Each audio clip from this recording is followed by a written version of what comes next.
achasse a luz, depois de andar e andar procurando o caminho, como alguém que enfim já pudesse ouvir respostas que trazem consolo e sentido ao destino.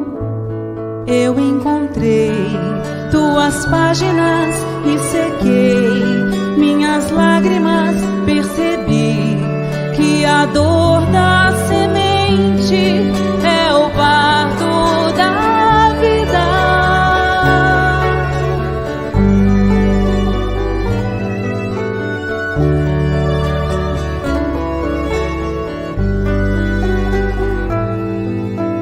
Como alguém que já quer seguir os passos do mestre com fé e razão conscientes, como alguém que em si já soubesse ouvir as vozes dos seres que habitam o espaço infinito.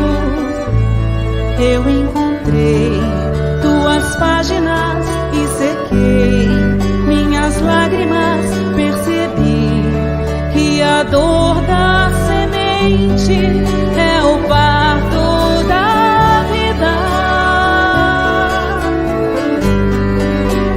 Minha dor me trouxe aqui pra entender a flor que brota em mim.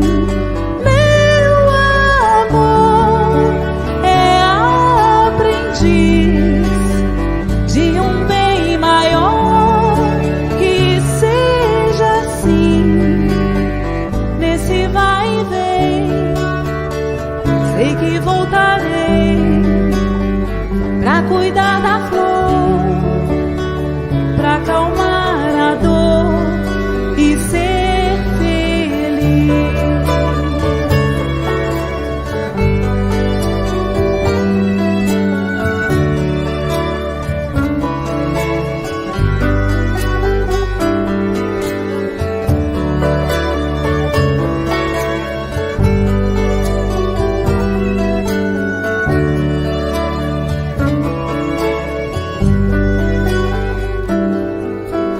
Como alguém que já quer seguir os passos do mestre com fé e razão conscientes, como alguém que em si já soubesse ouvir as vozes dos seres que habitam o espaço infinito.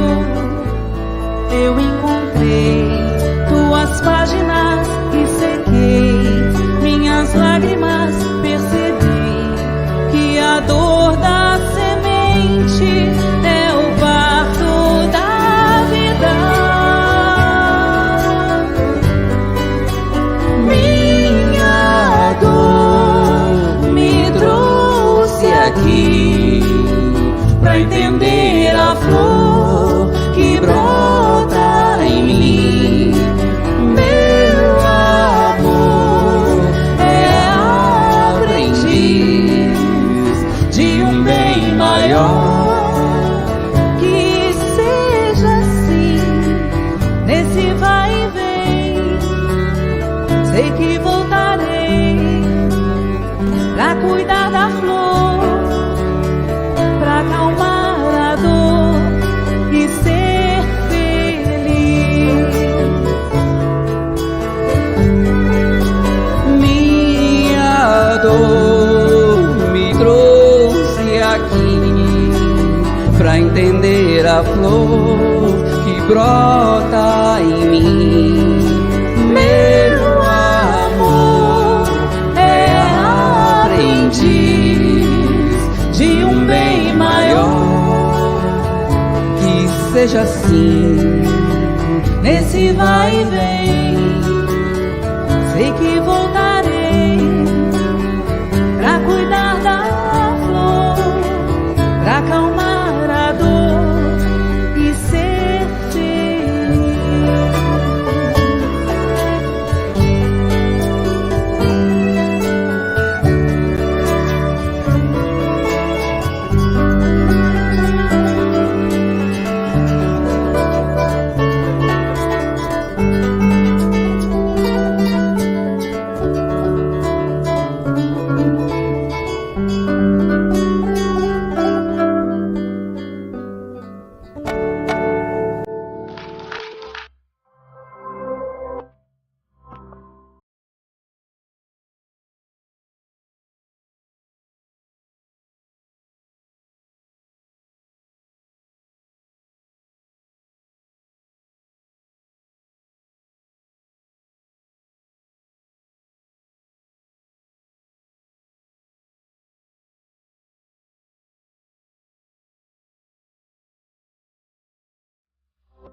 Boa noite a todos.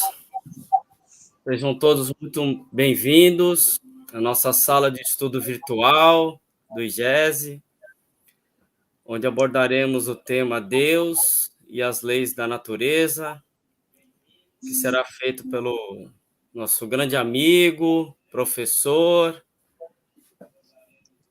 Otacílio Rangel. Então, agradecemos a todos a presença, lembrando também que nós estamos fazendo essa transmissão pelos canais do Facebook e do YouTube da Rádio Fraternidade e Rede Amigo Espírita. Então, boa noite, Otacílio. Boa noite, Ronaldo. Boa noite a todos que estão já conosco aqui no chat. Já estou acompanhando aqui, vendo amigos de todos os lados. Está muito bom, muito gratificante a gente poder estar reunido para aprender coisas importantes para a nossa vida. Então, é uma grande alegria e a gente vai procurar nessas lives que a gente vai fazer toda sexta-feira, às 9 horas da noite, buscar trazer temas importantes sobre Deus e as leis da natureza, para a gente ir conversando a respeito, a fim de que a gente possa ter uma visão um pouco mais futurista, vamos dizer assim, né?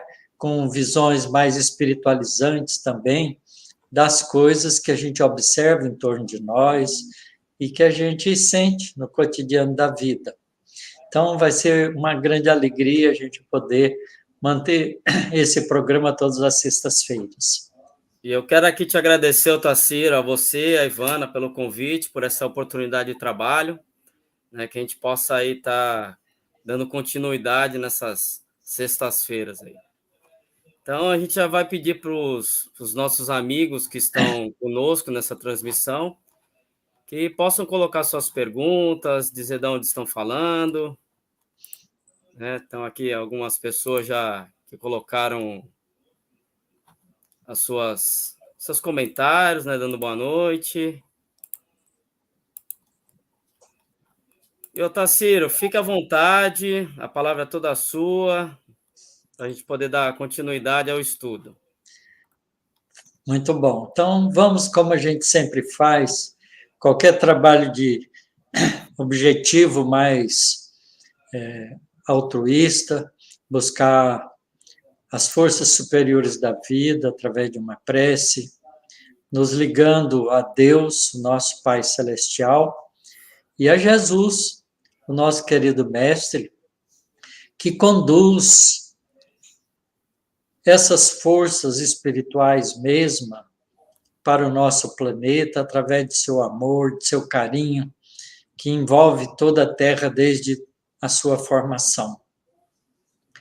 Querido Mestre Jesus, querido Pai Celestial, nesses instantes em que nós nos reunimos aqui através desses recursos da mídia para comentarmos, analisarmos, estudarmos conceitos importantes para a nossa formação espiritual, pedimos a Ti, Senhor, que nos dê toda a proteção necessária, que os espíritos bondosos, mensageiros de Teu amor, nos envolve e nos ampare, a fim de que possamos aprender juntos, formar uma ideia de conjunto mais harmoniosa, para podermos caminhar com passos firmes, sem pressa, mas com urgência, na direção da construção de um mundo melhor para todos nós. Somos hoje, Senhor, segundo a orientação dos Espíritos, um planeta que abriga pouco mais de 20 bilhões de espíritos, dos quais, Senhor, 7,7, 7,8 bilhões estamos encarnados. Que possamos, Senhor Jesus, compreender o significado profundo de vivermos num planeta tão bonito, tão lindo, tão bem preparado pelo Teu amor, para que nós possamos aprender contigo a harmonia com as leis espirituais que nos governam.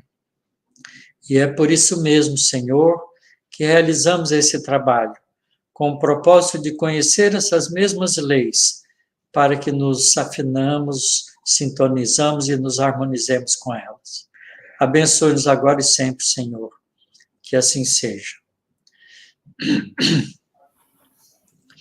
Então é isso aí, meus amigos. Nós vamos conversar, fazer uma pequena introdução, então, sobre o tema e por que nós escolhemos esse tema.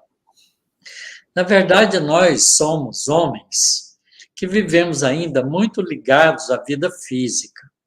Somos criaturas, homens e mulheres, que nos preocupamos no cotidiano da vida com as coisas que são referentes à nossa vida material. Nosso dia a dia é sempre assim. A gente está sempre começando o dia, nos preparando para as atividades domésticas, para as atividades do trabalho, para as atividades na sociedade, naquilo que cada um de nós está inserido, buscando viver de uma maneira mais ou menos tranquila, serena, e em busca de paz e tranquilidade.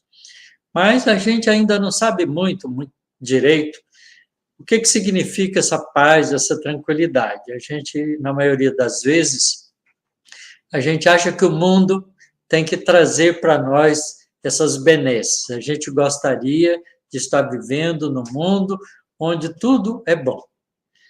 E, na verdade, não é assim. A gente sabe que o nosso mundo é um mundo de conflitos, onde o ser humano está sempre, né, agitado, buscando coisas imediatas da vida, sem respeitar muito uns aos outros, numa busca, às vezes, sem saber por quê.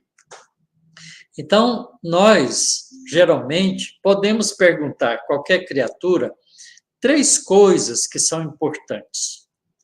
Como eu vivo? E isso é fácil de responder, porque o como eu vivo é só descrever o cotidiano da vida da gente. Levanto, faço isso, faço aquilo, cuido da minha higiene, tomo meu café, saio para o trabalho, realizo isso, realizo aquilo. Então, a gente descreve o nosso dia a dia. Esse é o como a gente vive. Geralmente, na resposta do como a gente vive, a gente não fala muito sobre os valores espirituais. A gente fala sobre os valores cotidianos. Mas aí, depois, a gente pode fazer uma pergunta um pouco mais instigadora. Para que você vive? Então, para que eu vivo? Então, essa é uma pergunta diferente, porque ela não é descritiva do cotidiano da vida, mas ela me pergunta sobre algumas metas que eu possa ter na vida. Para quê? Para quê? Precisa ter um objetivo. E a grande maioria de nós tem objetivos assim muito imediatos, muito imediatista na vida, né? Para que eu vivo? Eu trabalho porque eu quero ter alguns bens, quero conseguir alguns valores, eu quero poder aposentar, poder passear, poder viajar, comprar as coisas que eu preciso. Então, eu dou duro no trabalho, me preparo para ele, procuro melhorar a mim mesmo até para poder atingir essa meta do para que eu vivo. E, geralmente, essa resposta do para quê está muito relacionada com os objetivos imediatos da vida. E aí, então, a gente pode investigar um pouco mais, né? Fazer uma questão assim mais profunda. E aí, então, a gente pergunta, por que você vive? Por que eu vivo? O porquê é complicado de responder.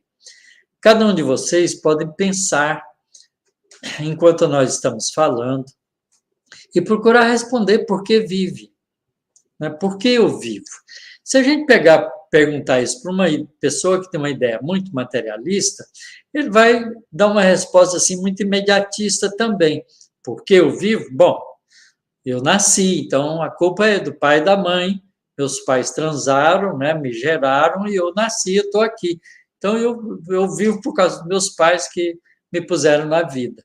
Aliás, muita gente até acusa os pais porque fala, na hora da briga, do desentendimento, fala, não pedi para nascer. É uma coisa curiosa, isso é muito comum. Então, o porquê você vive é uma resposta muito mais profunda e mais filosófica. E para a gente responder o porquê muito bem, a grande maioria das pessoas responde que nunca pensou nisso. Então, para a gente responder isso muito bem, a gente precisa ter um conhecimento mais profundo sobre nós mesmos e sobre o que é a vida. Então, tudo que se passa ao nosso redor pode mudar de significado quando a gente tem um porquê a gente vive.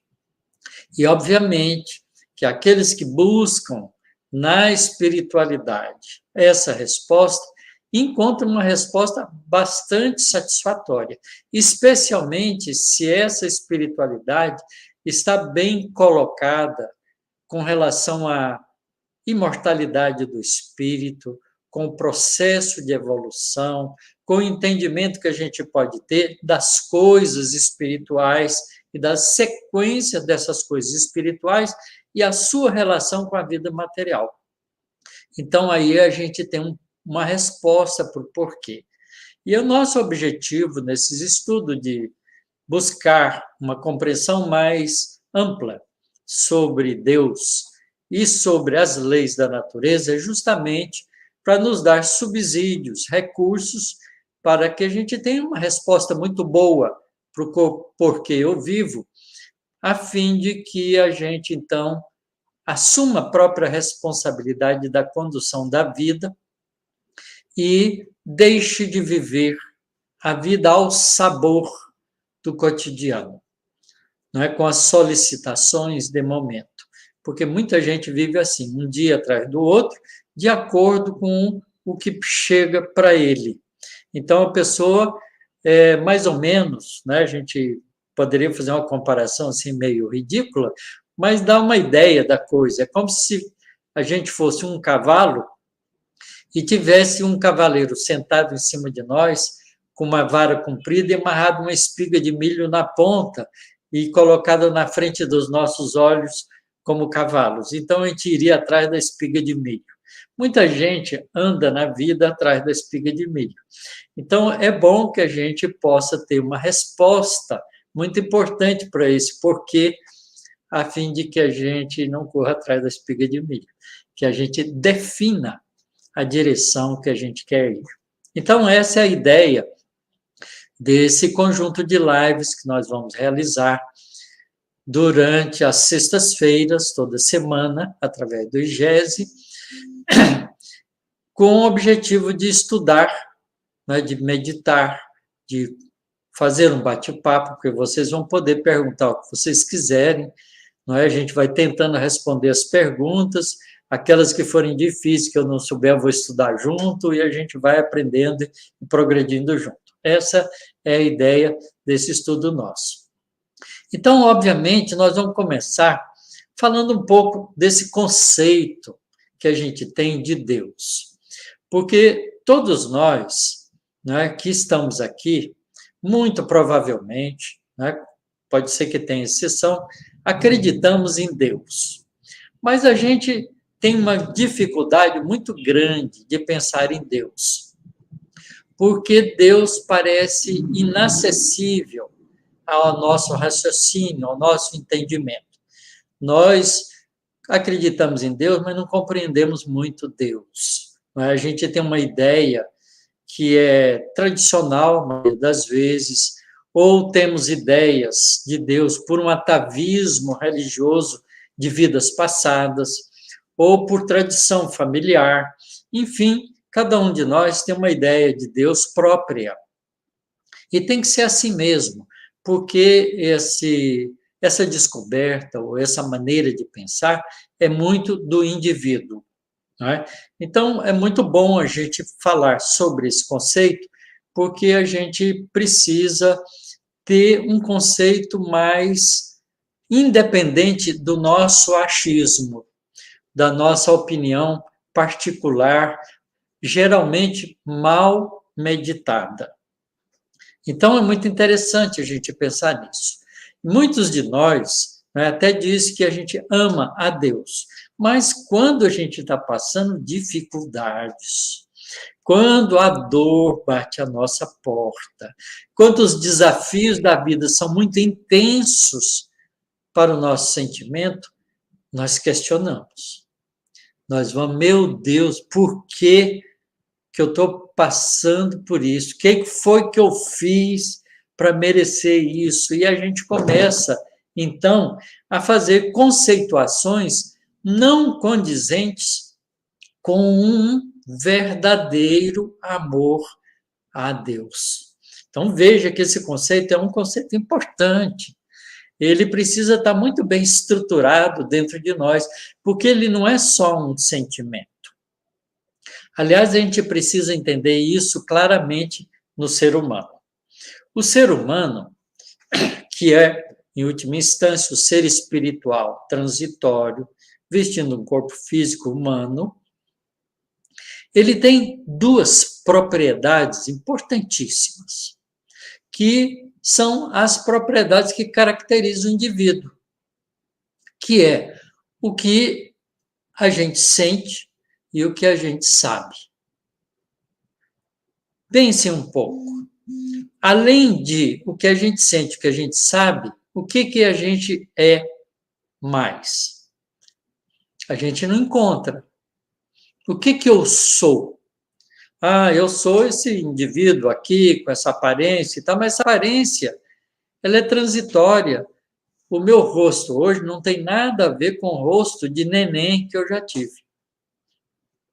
Esse meu rosto que eu tenho agora não é tão parecido assim com o meu rosto de adolescente. Quer dizer, a gente muda. Não é? O nosso corpo físico vai sofrendo transformações à medida que a vida passa.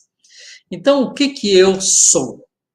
A rigor, o que cada um de nós é? A gente é aquilo que a gente pensa e aquilo que a gente sente, que é isso que caracteriza a gente, porque o nosso corpo é apenas a manifestação desse nosso eu interior, do que a gente pensa e o que a gente sente.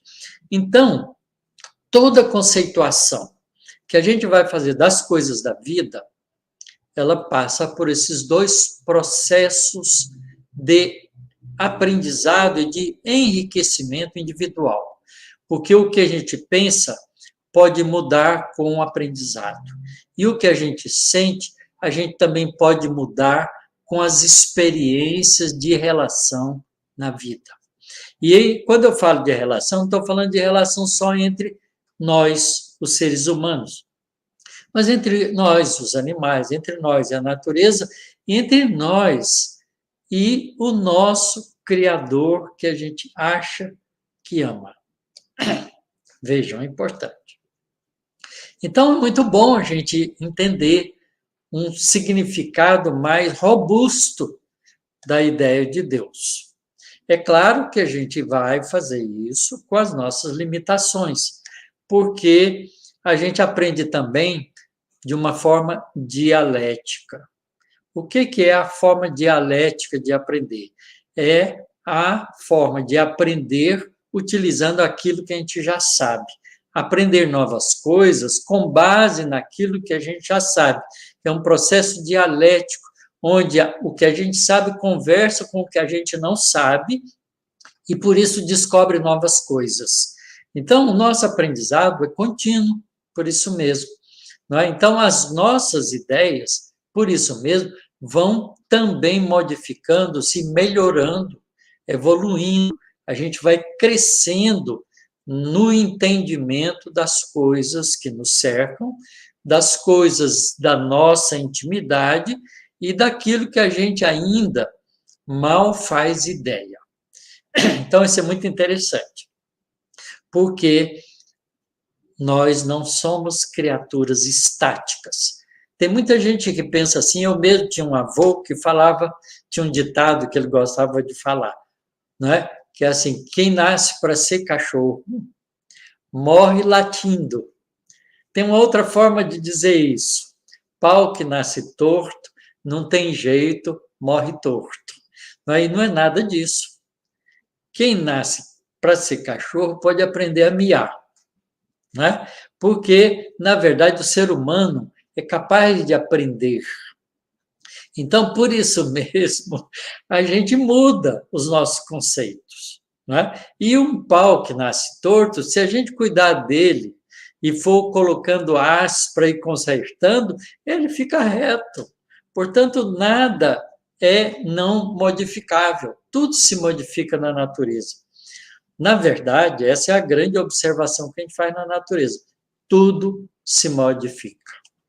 Então, a lei de modificação, a lei de mudança, faz parte das leis da natureza. Essa é uma das leis que depois nós vamos falar nela com muito cuidado. Mas nós começamos pesquisando isso sobre a ideia de Deus.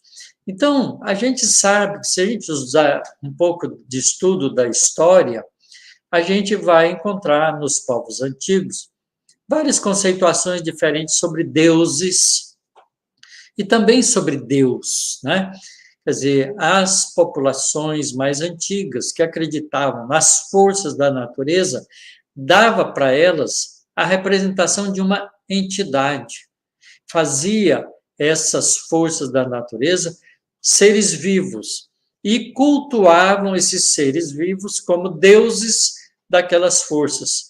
Então, a gente tinha Deus do trovão, né, Deus do relâmpago, Deus da chuva, Deus da primavera, Deus do verão, e assim por diante. A gente tinha representação de seres mágicos superiores que faziam as mudanças na natureza que a gente apreciava. Essas ideias evoluíram muito, né? E teve povos da antiguidade que acreditavam, então, num único Deus, né? E achava que esse Deus era o Deus máximo, o Deus de todos, o Deus criador. A própria mitologia grega, que acreditava em muitos deuses, tinha um deus-chefe, que era Zeus. Zeus era o deus-chefe da mitologia grega. Ele que mandava no Olimpo. Então, vocês vejam que, apesar da gente ter acreditado nessa ideia de uma força superior, não é, que está por trás de tudo que a gente observa, a nossa ideia a respeito disso foi mudando com o tempo. Então, é interessante a gente compreender isso. E se a gente quiser ver uma ideia relativamente boa sobre Deus, a gente pode buscar isso lá na tradição hebraico-judaica. Porque a tradição hebraico-judaica, com Moisés, não é, ele trouxe uma tábua, vamos dizer assim, uns escritos na pedra, por um processo que depois a gente pode discutir, dos 10, chamados 10 mandamentos da tradição hebraico-judaica. E nesses 10 mandamentos, os 5 primeiros, aliás, os 6 primeiros, só falam desse Deus.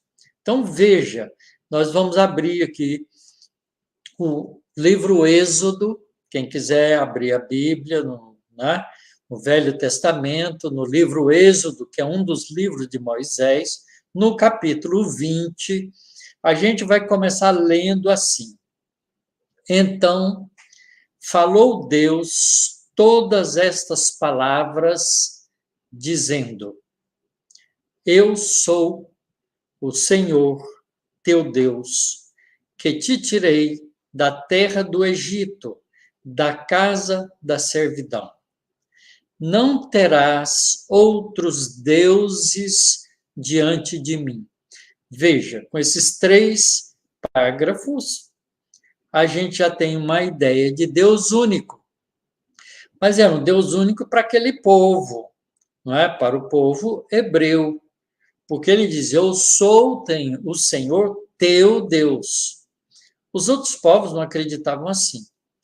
Que te tirei da terra do Egito, porque o povo hebreu viveu durante muitos séculos entre os egípcios, numa civilização antiga, e saiu de lá, não é?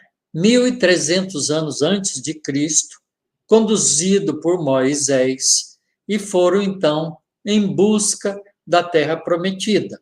Então, essa saída desse povo, que eram considerados serviçais entre o povo egípcio, não é?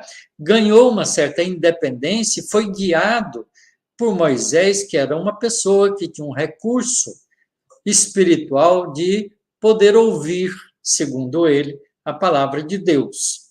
Então, ele escreve através, né, de Moisés, no Monte Sinai,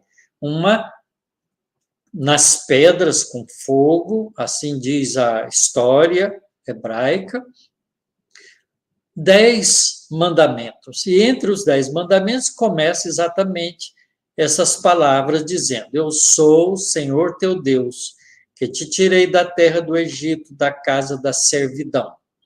Não terás outros deuses diante de mim. Não farás para ti imagem de escultura, nem alguma semelhança do que há em cima nos céus, nem embaixo na terra, nem nas águas debaixo da terra. Olha, Deus aqui, com essa palavra dele, se a gente admite assim, está criando uma grande dificuldade para os homens daquela época. Porque não farás para ti imagem de escultura. Todos os povos da antiguidade tinham escultura dos deuses, tinha imagem dos deuses. Não farás para ti imagem de escultura, nem alguma semelhança do que há em cima nos céus, nem embaixo na terra, nem nas águas debaixo da terra. Isto é, não fazer imagem de qualquer espécie que ferisse os sentidos do homem. Portanto, que ideia eles iriam fazer desse Deus abstrato? Não era um Deus abstrato, que não podia ter imagem nem das coisas do céu, quer dizer, não podia ser representado por uma estrela, por um planeta, por um corpo celeste qualquer, por uma nuvem, por um céu límpido, nem fazer escultura de coisas que estão embaixo, na terra. Portanto, não representá-lo por uma árvore, por um animal, por qualquer figura que você pudesse escolher. E nem embaixo, nas águas debaixo da terra. Então, eles ficaram num dilema grave, porque eles tinham que acreditar num Deus sem pensar numa imagem que pudesse representá-lo. E ele é rigoroso com isso, porque ele continua dizendo: não te encurvarás a elas, a essas imagens, nem as servirás, porque eu, o Senhor teu Deus, sou Deus zeloso, que visito a maldade dos pais nos filhos, na terceira e quarta geração daqueles que me aborrecem. E faço misericórdia em milhares aos que me amam e guardam os meus mandamentos.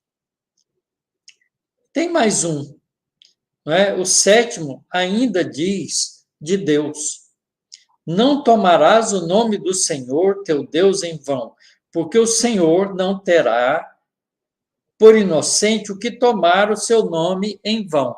Então, você tem que acreditar em Deus, mas não pode usar o nome de Deus em vão por qualquer quinquilharia ou ninharia de costume no cotidiano da vida. Vocês vão verificar que nós fazemos isso. Então, é muito importante isso. Mas eu queria voltar nesse 5, no 5º parágrafo, né? Porque ele é muito interessante. Ele diz o seguinte: não te encurvarás a elas as imagens, nem as servirás, porque eu sou o Senhor, teu Deus, sou Deus zeloso, que visito a maldade dos pais nos filhos. E agora vou ler como está escrito na Bíblia, não é? Comumente que a gente encontra. Que visito a maldade dos pais nos filhos até a terceira e quarta geração daqueles que me aborrecem. Então, essa frase com essa partícula até, ela cria um Deus monstruoso. Por quê? Pelo seguinte, porque ele visita a maldade dos pais nos filhos, até a terceira e quarta geração daqueles que me aborrecem. Quer dizer, então, se o pai fizer um aborrecimento a Deus, ele vai punir o pai, o filho, o neto e o bisneto. Não faz sentido isso.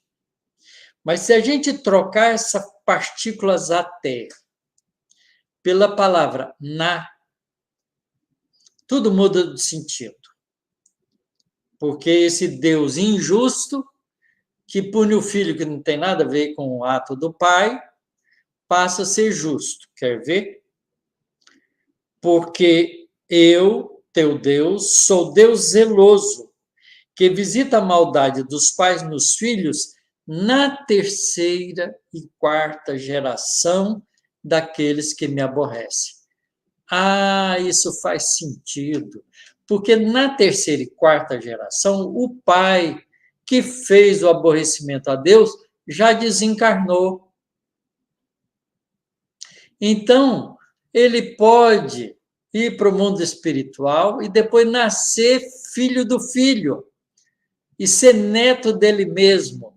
Portanto, aí, nessas circunstâncias, ele de novo está apto a receber, não é, a visita de Deus por causa da maldade daquele que agiu aborrecendo a Deus. Então, fica justo. Então, nesse parágrafo 5º, está embutido a ideia da reencarnação. Na terceira e quarta, quando você for neto ou bisneto de você mesmo, isto é, já deu tempo de você morrer, ir para o mundo espiritual, preparar uma nova encarnação e nascer de novo. Então, era esse o Deus zeloso, o Deus da justiça, mas também do amor, porque ele diz no parágrafo seguinte, não é, que enche de benesses aqueles que não o aborrecem, que o amam e que fazem as coisas que ele tem ensinado. De modo que a gente vai encontrar na civilização hebraico-judaica, que depois vai influir sobre todo o mundo ocidental e também um pouco sobre o mundo oriental, sobre essa concepção de um Deus único, mas um Deus zeloso, e que Moisés e toda a população hebraica, durante vários e vários séculos, tomaram como Deus de justiça. Daí, o olho por olho, dente por dente, uma série de outras regras que o povo hebreu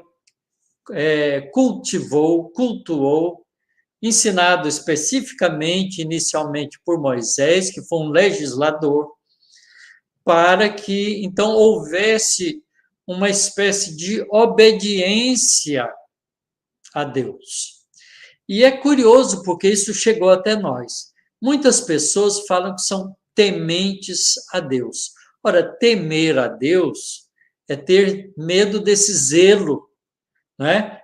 De Deus que pune a iniquidade do homem, o aborrecimento do homem na terceira e quarta geração.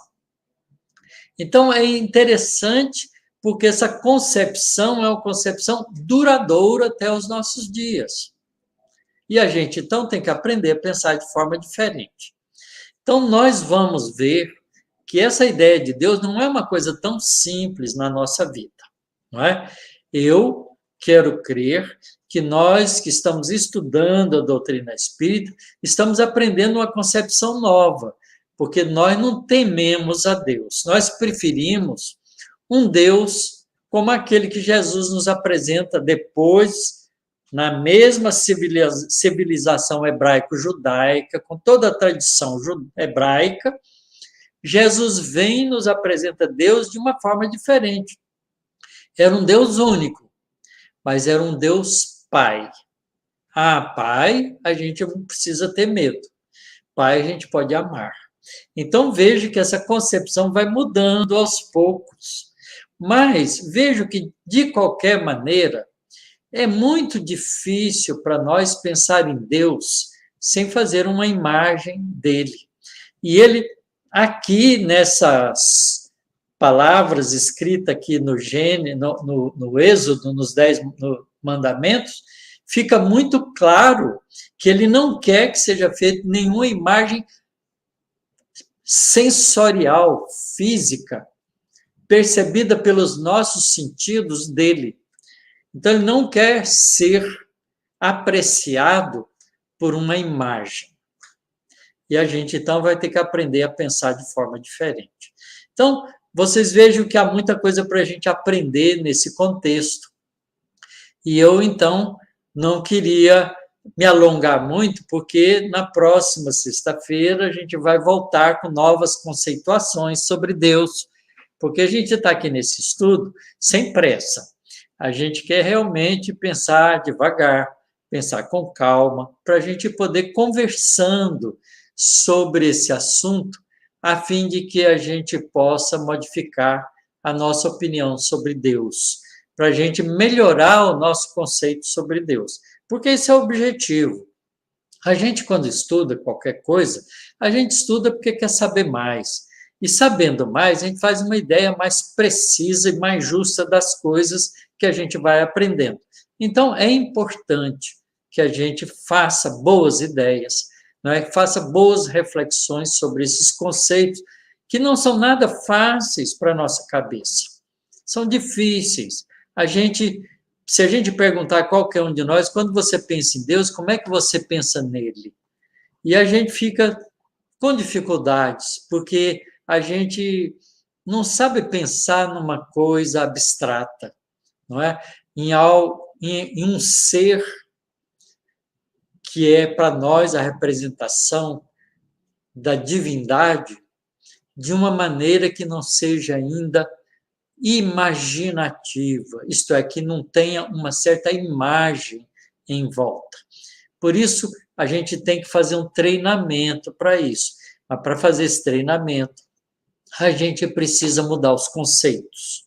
Então, a gente prefere fazer prece a Jesus, porque Jesus, a gente pensa nele como um homem, a gente tem até a figura dele, cada um de nós, né, já gravou na sua imagem, na sua mente, uma imagem de Jesus, e a gente, quando pensa em Jesus, pensa nele.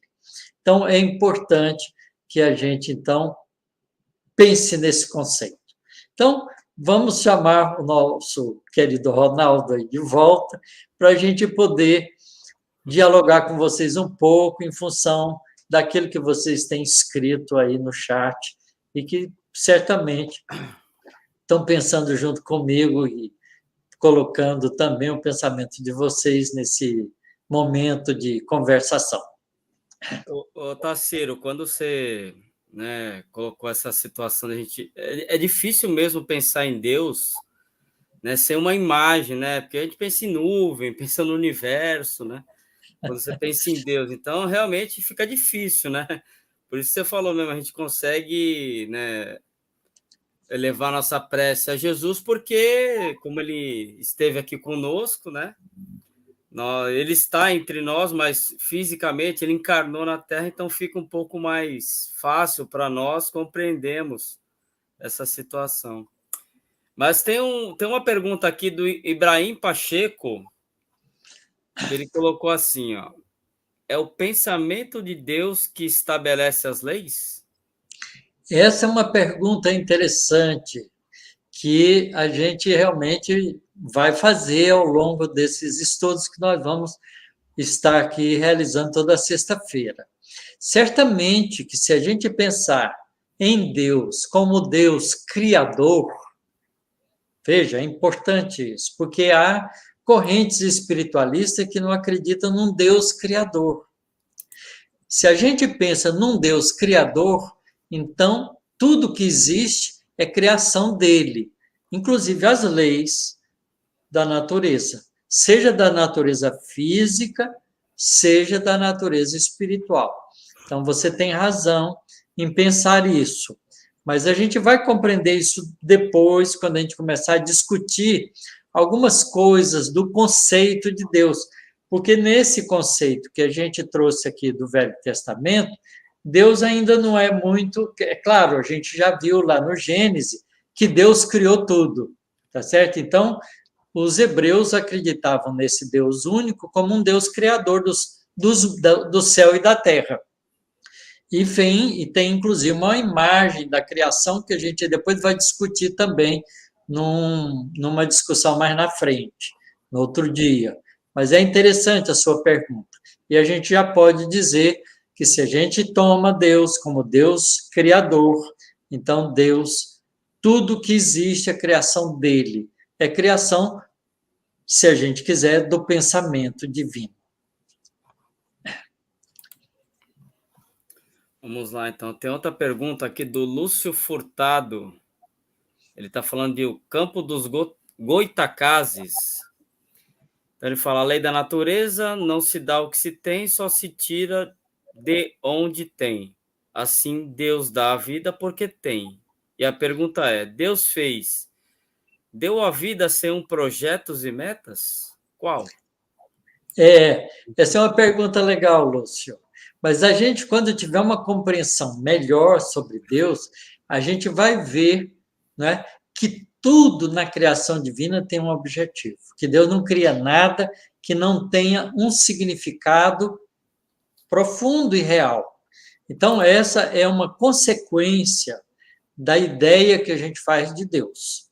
Então, também esse é um questionamento importante, mas que a gente vai devagarinho fazendo uma ideia mais completa quando a gente começar a compreender, não é, o que é Deus, não é? A gente poder fazer uma ideia de que é Deus, porque nessa apresentação do Velho Testamento, Deus é o Senhor. Eu sou o Senhor, teu Deus, que te tirou da servidão do Egito. Veja, ele se apresenta como se fosse uma pessoa, como se fosse um homem, como se fosse um ser igual a nós, e Senhor. Por isso é que a gente, durante muito tempo, fez a imagem de Deus como um Deus soberano, aquele que quer, manda e faz, né? E por causa do não entendimento desse Deus que a gente não teve ainda antes, é que a gente passou a acreditar em milagres, como se Deus pudesse, ele mesmo, derrogar aquilo que ele fazia. Então, a gente vai ver que esse conceito não é um conceito muito preciso. A gente vai melhorar esse conceito depois, quando a gente esbarrar no conceito que os espíritos trazem para nós através do Livro dos Espíritos. Ô, Tassir, tem uma mensagem aqui do Marcos de Carvalho. Né? Você no começo comentou sobre essa nossa relação com Deus, né? E ele colocou assim, eu já briguei com Deus e foi mais de uma vez. Aí logo embaixo ele coloca, eu amo Deus, mas há muita paixão nesse amor. Pois é, mas é assim mesmo, Marcos, a gente vai dando o que tem. Isso não tem outro jeito. A gente só dá o que tem. Mas para a gente melhorar o que a gente dá, a gente precisa adquirir coisas novas. Por isso é que é importante compreender as coisas. Porque ao compreender as coisas, a gente adquire novas maneiras de ver, novos entendimentos, e aí a gente passa a dar coisa melhor. Eu concordo com você que nessa crença que a gente faz em Deus por tradição, ou por hábito, ou por alguma coisa que a gente nem sabe explicar muito bem como é que essa ideia chegou em nós, né? Porque a gente vai ver também que a ideia de Deus é praticamente inata em nós de alguma forma, mas ela começa de uma maneira simples e rústica para se tornar depois uma ideia mais precisa à medida que a gente vai progredindo. Mas quando a gente faz a ideia de Deus como um Deus soberano, que tem vontade e que controla tudo, então a gente briga com ele, porque de repente a gente começa a passar por situações que a gente não compreende e põe culpa nele, então briga com ele. Isso é natural das pessoas, de nós todos, que no processo de evolução não temos formado em nós uma ideia da divindade de maneira adequada. Por isso que é importante estudar isso. Então vamos lá, Otacílio. Tem mais uma pergunta aqui da Diná Aparecida. Nós estávamos comentando do Êxodo, né? E ela pergunta: esse Deus temeroso era necessário para a época? Dina, essa é uma pergunta também interessante, que ela tem um significado, sim. Vocês vejam, por exemplo, que quando na selva, na mata, começa a formar uma tempestade muito forte, os animais que têm a emoção do medo, porque o medo é uma emoção primitiva, uma emoção básica, emoção primária, que os animais também têm, principalmente os animais superiores, eles então fogem, procuram abrigo, porque eles têm medo. Ora, o homem primitivo certamente também carregou esse medo das forças da natureza e escondia e fugia dele, fugia do raio, fugia do trovão. Imagina um vulcão, um terremoto, tudo isso, não é, criava pavor, porque dava uma insegurança de sobrevivência no ser. E por isso mesmo, o medo, que é uma emoção básica, que nos ajuda a nos proteger para manter a nossa vida, funciona como um recurso. Então, a gente, ao transferir para as forças da natureza uma divindade, a gente fez isso também com o temor. A gente temia os deuses. E por causa disso, fazia oferendas de agrado para esses deuses, para que eles não ficassem muito aborrecidos com a gente. Isso faz parte, não é, da tradição de todos os povos antigos, inclusive do povo hebreu. A gente lê lá no começo, depois da criação, não é, quando Deus criou Adão, criou Eva. Adão e Eva perderam o paraíso e aí tiveram filho, né? E tiveram 2 filhos, Caim e Abel. E eles então faziam oferendas a Deus.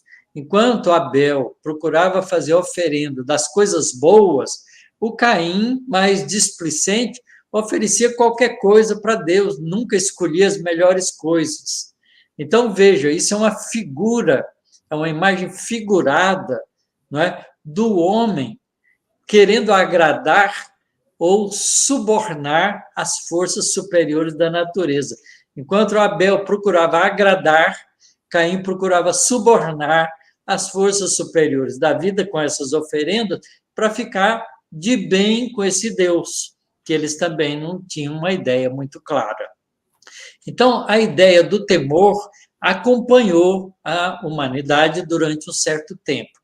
Mas hoje já não faz sentido isso, porque nós já temos, depois da revelação de Moisés, tivemos a vinda de Jesus, que adoçou para nós a concepção de Deus como um Deus de amor. Aliás, essa foi uma das grandes funções e trabalho de Jesus entre nós.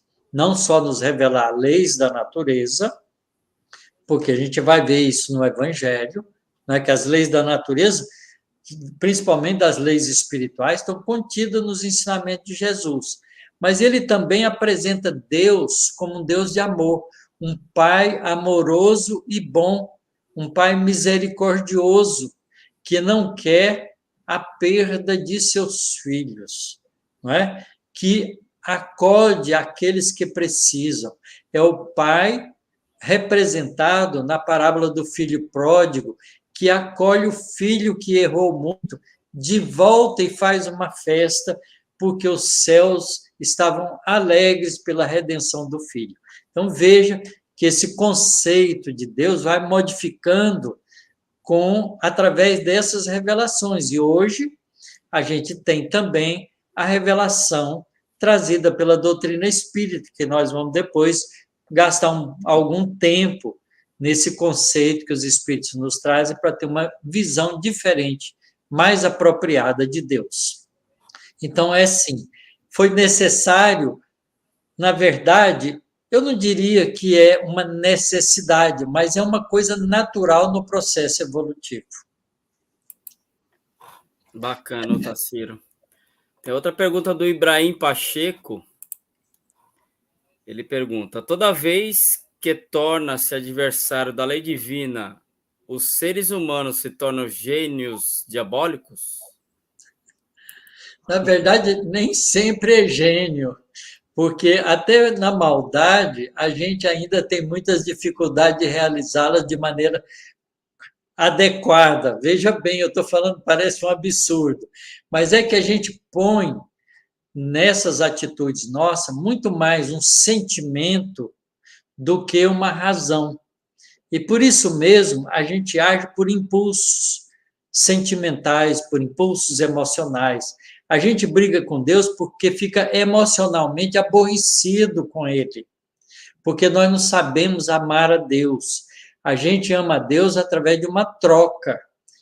E se essa troca não é vantajosa para nós, se a gente acha que nessa troca a gente está tendo prejuízo, a gente se revolta com relação a isso.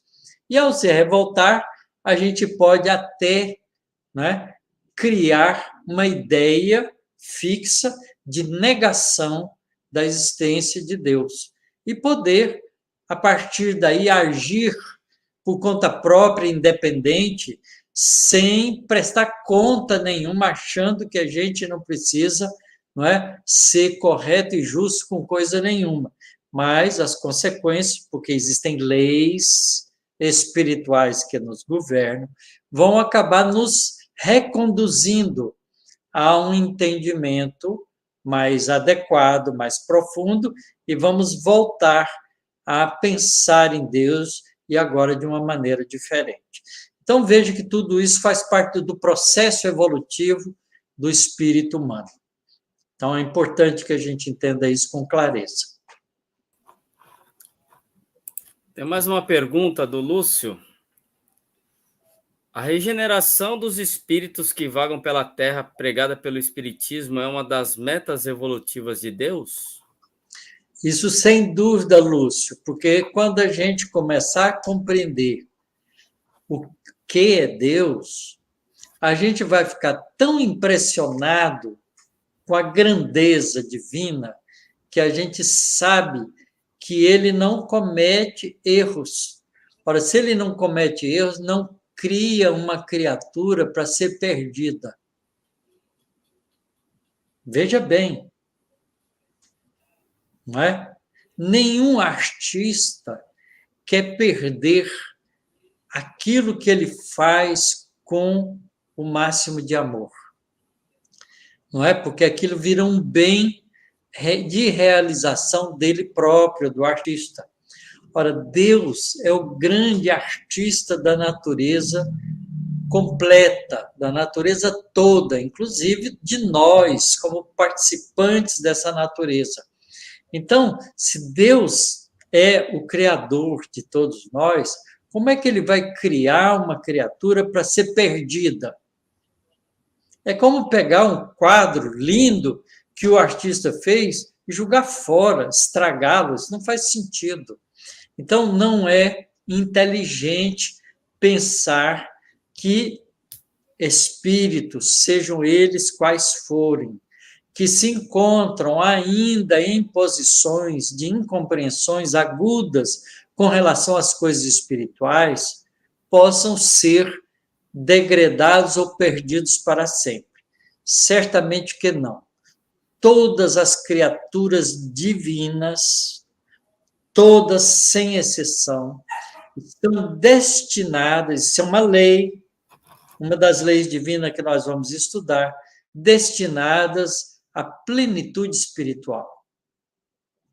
É importante a gente saber isso, para a gente não ter dúvidas da providência e da previdência divina. Bacana, Taciro. Tem uma colocação aqui da Kate Magna Bosco. Muitas vezes seguimos crenças religiosas devido a costumes ou que aprendemos no início de nossas vidas, mas precisamos realmente entender e compreender o sentido de Deus em nossas vidas. É exatamente isso, Kate. E é esse o meu esforço aqui junto com vocês.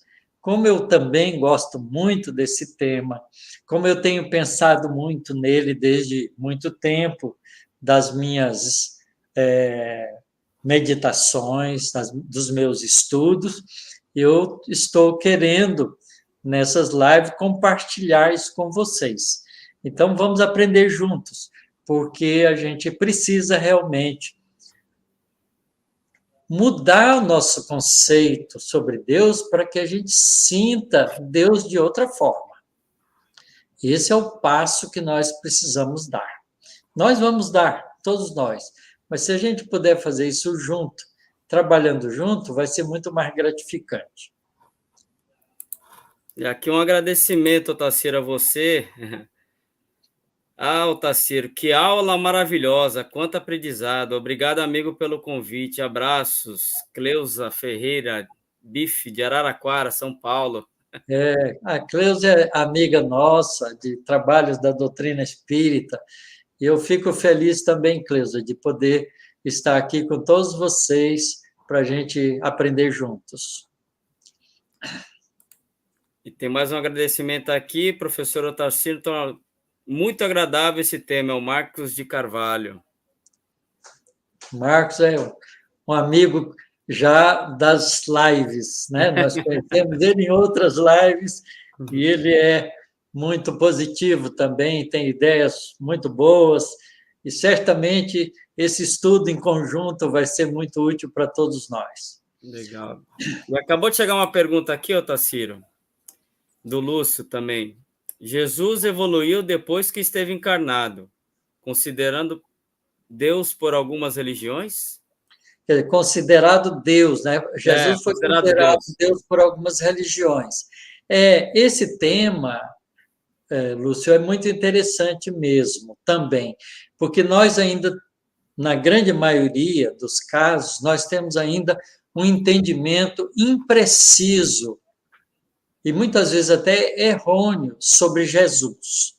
Então, nós, durante o nosso estudo, nesses temas que nós vamos tratando, nós vamos também tratar disso, porque é preciso a gente ter uma compreensão clara sobre esse amigo incondicional que nós temos, que é Jesus. Nós vamos ver que Jesus, como ele mesmo disse, ele é filho. Então, se ele é filho, ele é criatura. Se ele é criatura, ele não é Deus. Porque só Deus cria. As criaturas transformam, formatam, mas Deus cria. Então, nós vamos aprender isso também. Bacana, Otacílio. Estamos chegando aqui ao nosso tempo limite, né? Tem mais uma pergunta aqui, que é: a fidelidade precede a comunhão, feita pelo Ibrahim Pacheco? Olha, Ibrahim, a gente é fiel a alguma coisa quando a gente tem compreensão adequada e justa àquilo. Portanto, para você também ter comunhão com alguma coisa ou alguma ideia, ela precisa ser clara no seu entendimento. Jesus utilizava de uma frase que eu gosto muito, que ele falava assim, que a gente pudesse entender com o coração. Olha, entender com o coração parece contraditório, porque o coração é o símbolo, o órgão símbolo do sentimento. E o entendimento é uma coisa que se faz usando o símbolo cerebral. Entendimento é cabeça, sentimento é coração. A gente usa isso como símbolo. Mas Jesus usava que possam entender com o coração.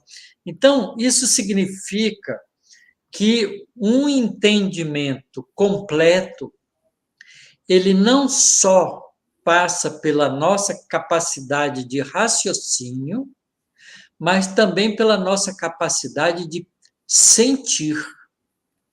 Então, esse aprendizado vai passar por duas inteligências que nós temos, que é a inteligência intelectual e a inteligência emocional. A inteligência intelectual e a inteligência emocional juntas constitui a inteligência espiritual. Porque inteligência espiritual é do espírito. E o espírito é o ser que sente, pensa, quer, age.